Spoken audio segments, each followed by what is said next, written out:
They'll never expect it, Captain. The element of surprise. My voice trailed off, the tension in the briefing room as thick as the Venusian atmosphere we trained in. I could feel the skeptical stares of my fellow soldiers boring into me. I was, after all, the youngest and least experienced member of this elite squad. But I also knew I had the best idea. An idea so crazy, so audacious, it just might work. Jetpacks, Captain, I continued, my voice steadier now. We equip our soldiers with jetpacks, fly over their defenses, and hit them where they least expect it.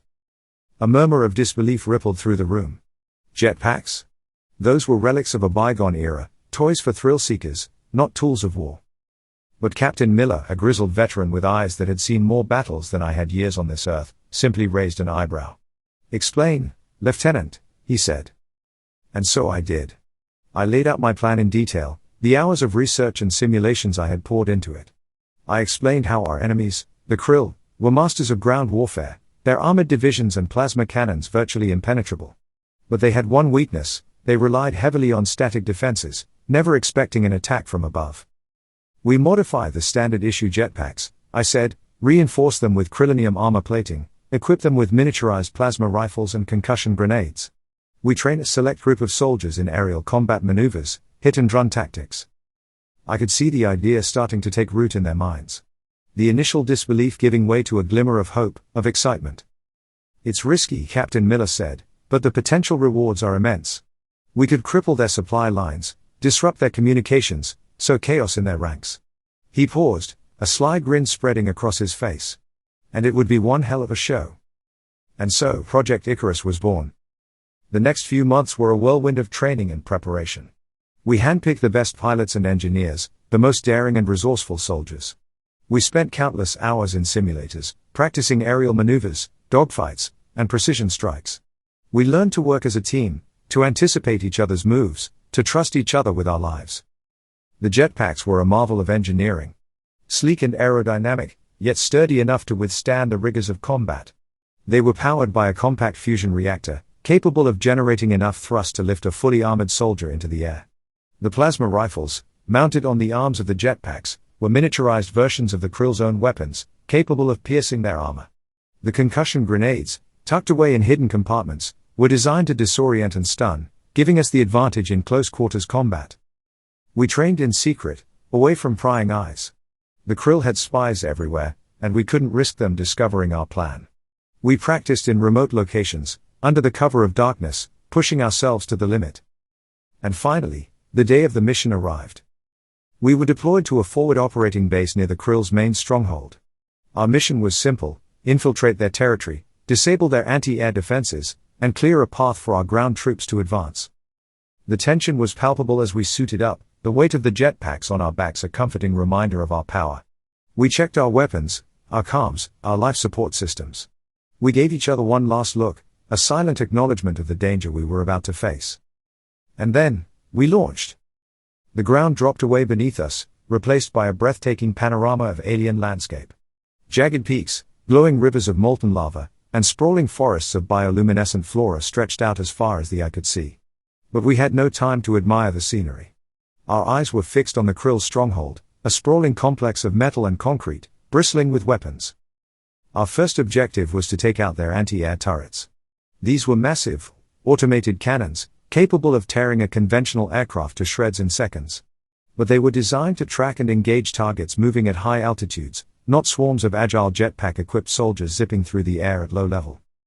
We split into two teams, flanking the stronghold from opposite sides.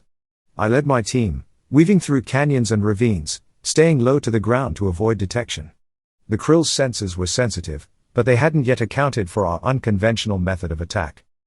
We closed in on the first turret, a hulking monstrosity of metal and energy, its glowing barrel tracking the sky for threats.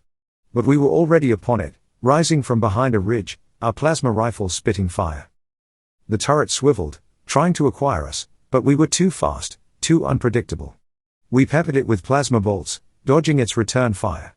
The Krill manning the turret were caught completely off guard, their faces contorted in shock and disbelief as they tried to respond to this unexpected attack. The turret's armor plating was thick, but it couldn't withstand the concentrated fire of our plasma rifles. The metal glowed red hot, then white, before finally buckling and collapsing in on itself. The turret exploded in a shower of sparks and debris, a satisfying sight. We repeated this tactic with the remaining turrets, taking them out one by one.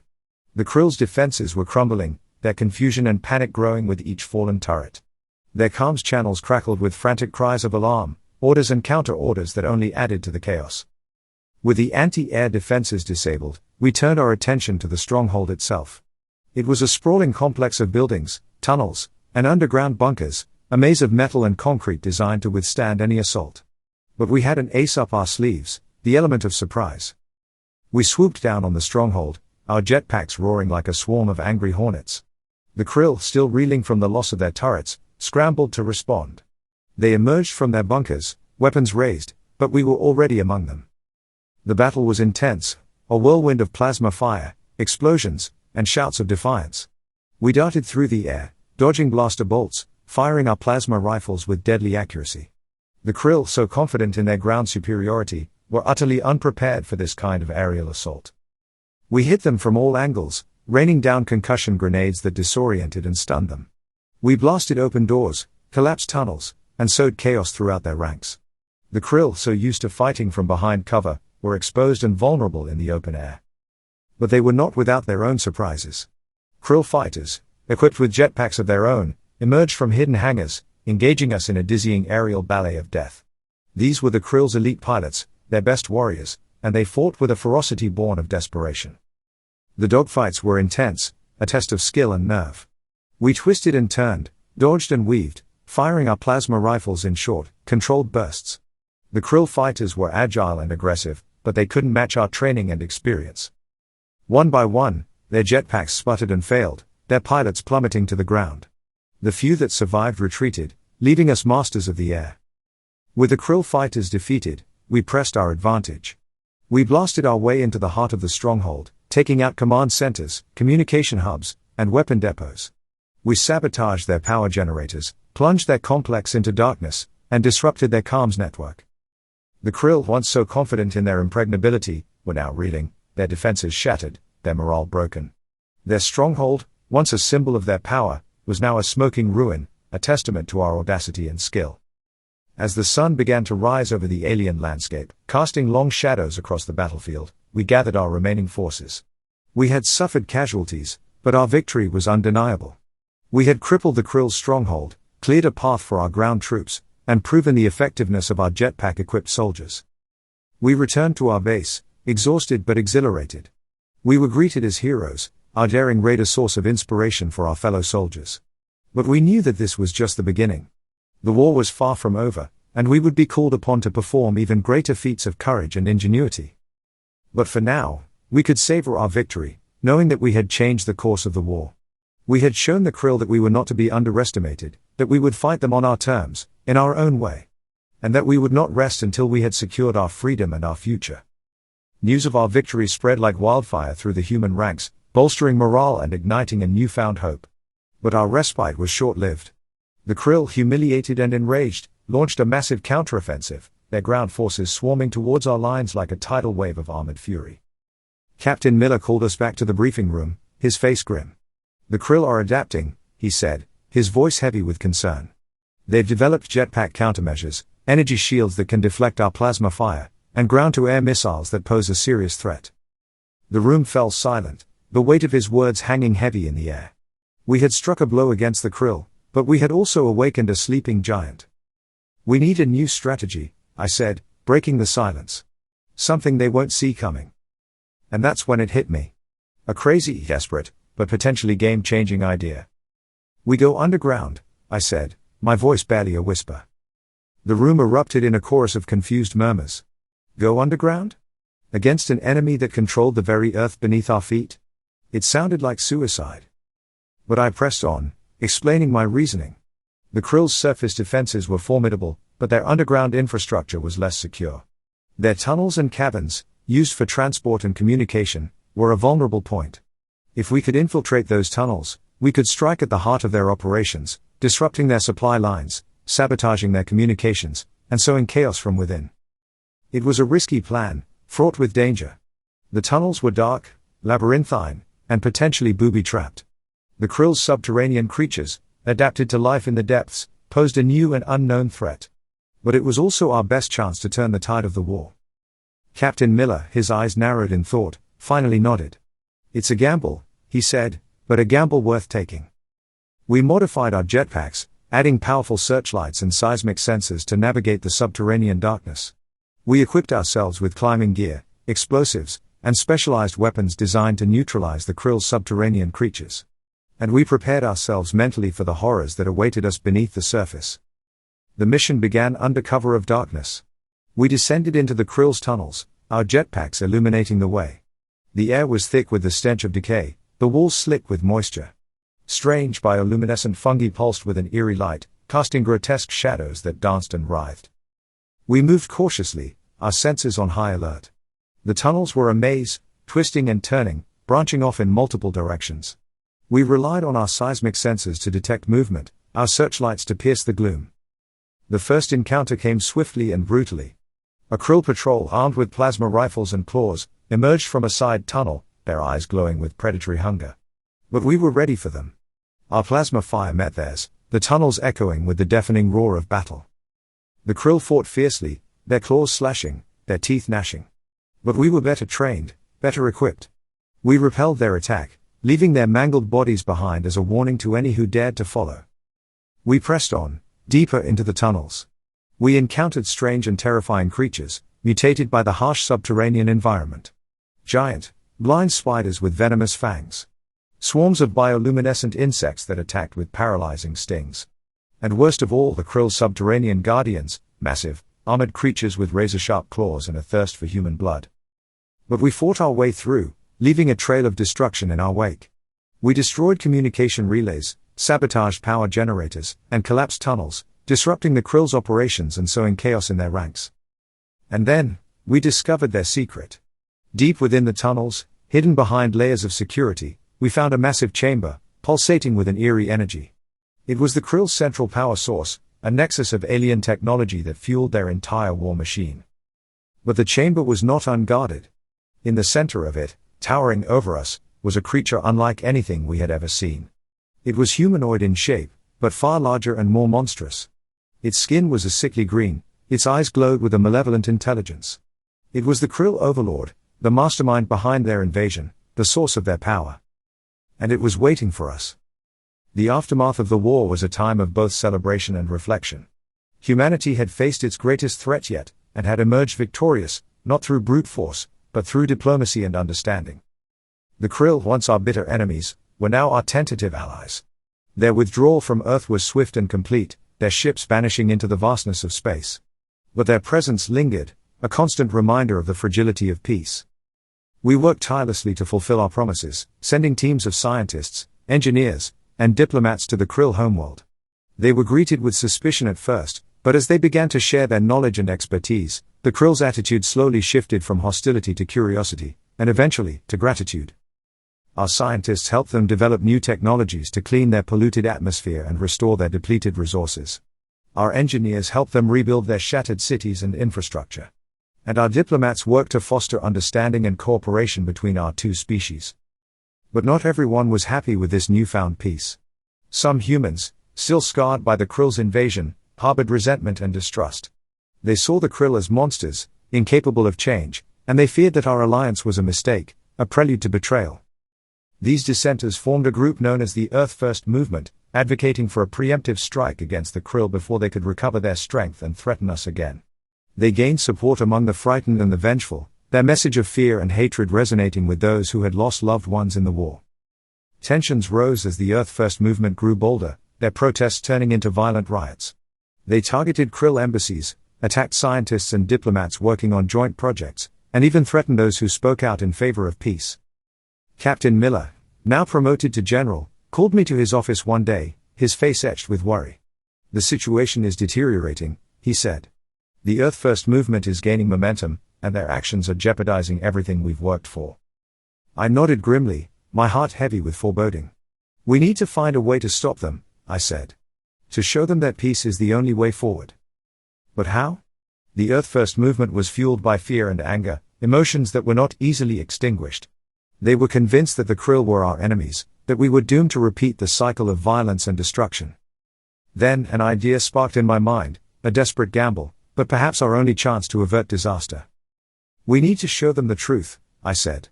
We need to take them to the Krill homeworld, to see firsthand the progress we're making, the hope we're building. General Miller looked at me skeptically. It's a risky move, he said. They'll be hostile, suspicious. It could backfire. I knew he was right, but I also knew we had no other choice. It's a risk we have to take, I said. The future of our species depends on it. And so, we embarked on a mission of peace, a journey into the heart of our former enemy's territory, with the fate of humanity hanging in the balance. The journey to Krill was tense. Our transport ship, a repurposed Krill vessel retrofitted with human technology, cut through the cosmos, a lone beacon of hope in the vast expanse. On board, a delegation of Earth First leaders, scientists, diplomats, and a handful of us from the Icarus squad, all with a shared goal, to witness the truth. The Krill homeworld loomed large as we entered its orbit. It was a scarred and wounded planet, its surface marred by the ravages of pollution and resource depletion. Yet, amidst the desolation, we saw signs of renewal. Lush green patches where once barren wastelands lay, rebuilt cities gleaming under the twin suns, and Krill and humans working side by side, their differences forgotten in the pursuit of a common goal. We landed in the heart of Krill Prime, the capital city. It was a sight to behold, a testament to the resilience and ingenuity of the Krill people. The architecture was a blend of organic and geometric forms, buildings sculpted from living rock and adorned with intricate carvings. The streets were bustling with activity, Krill and humans mingling freely, their interactions marked by curiosity and cautious optimism. Our delegation was met by a Krill council member, a towering figure with a stern yet welcoming demeanor. They led us on a tour of the city, showcasing the progress made in the restoration efforts. We saw vast hydroponic farms producing food, advanced recycling plants cleaning the air and water, and schools where Krill and human children learned together, their laughter echoing through the corridors. The Earth First leaders, initially skeptical and guarded, slowly began to thaw. The evidence of cooperation and progress was undeniable. They saw Krill scientists working alongside human counterparts, sharing knowledge and resources. They saw Krill children playing with human toys, their faces lit up with innocent joy. One evening, as we gathered for a communal meal, a Krill elder shared their people's history. They spoke of their mistakes, their greed and arrogance that had led to the near destruction of their planet. They spoke of the shame and regret they felt for their actions, and their determination to build a better future. The Earth First leaders listened intently, their faces etched with a mixture of surprise and empathy. For the first time, they saw the Krill not as monsters, but as a people who had made mistakes, who were struggling to overcome their past, who were reaching out for a helping hand. But the true turning point came when we visited a Krill memorial dedicated to the fallen soldiers of both sides. It was a solemn place, filled with the names and images of those who had lost their lives in the war. Among them were the names of Krill soldiers who had sacrificed themselves to protect their human allies, a testament to the bonds of friendship and trust that had been forged in the crucible of conflict. As we stood there, paying our respects, the Earth First leaders finally understood. They saw the cost of war, the senseless loss of life, the pain and suffering it inflicted on both sides. They realized that the path of hatred and vengeance only led to more destruction. They returned to Earth with a newfound perspective, a message of hope and reconciliation. They spoke of the Krill's efforts to rebuild their world, their commitment to peace, and their desire for friendship. They urged their followers to lay down their arms, to embrace a future of cooperation and understanding. The Earth First movement lost its momentum, its message of fear and anger replaced by one of hope and healing. The wounds of war began to heal, and a new era of peace and cooperation dawned upon both Earth and Krill. But even as we celebrated our victory over hatred and division, a new threat emerged, a danger that would test our alliance and push our limits once again. For in the depths of space, a new enemy was lurking, a force far more powerful and sinister than anything we had ever faced before. Disturbing reports trickled in from the edges of known space, whispers of a vast and enigmatic force that consumed entire civilizations, leaving behind nothing but barren husks of planets. These reports were initially dismissed as rumors, the panicked ramblings of far-flung outposts.